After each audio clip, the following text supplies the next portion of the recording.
Many businesses and individuals working in a freelance capacity or a private practice of some sort need to have a social media presence.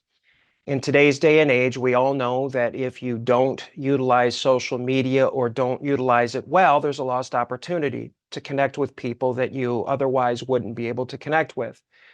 But this also presents a problem, a dilemma, if you will, in which an individual can become successful in gaining attention through social media, but in doing so sacrifices her or his credibility. And over the long term, a loss of credibility will undo any advantages you might gain in the short term by attracting attention to yourself.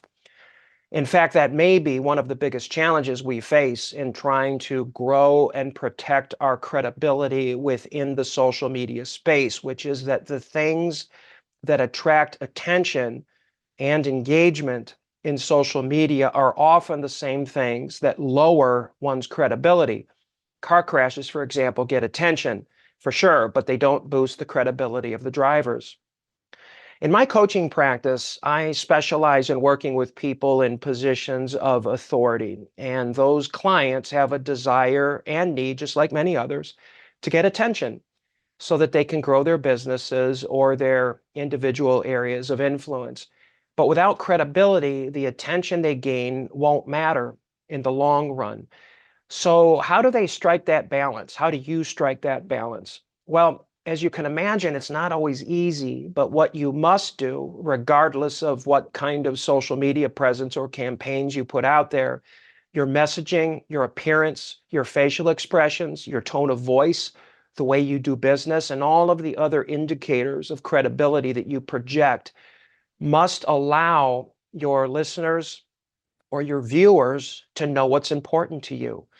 And when I say know what's important to you, I mean on a level that is much bigger and more lasting and more transcendent than simply one social media post or one video or one blog that you publish.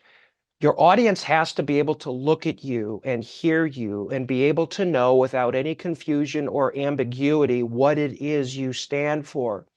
What is it that's important to you? Unfortunately, many of the people that get the most attention on social media do so through attention-getting behavior, but they don't have credibility. They aren't authorities. And what this helps us to appreciate is just how difficult and sometimes impossible it is to simultaneously project oneself as a celebrity and an authority. You may be in a business or line of work where projecting yourself as a celebrity will serve you well. But if you're like me and many other experts or leaders out there, it's much more important and has a more lasting impact when you work hard to protect your credibility by protecting your reputation as an authority. It may take a bit longer to build up your audience, but when you do, your sacrifice and your discipline will pay huge rewards. It's worth it.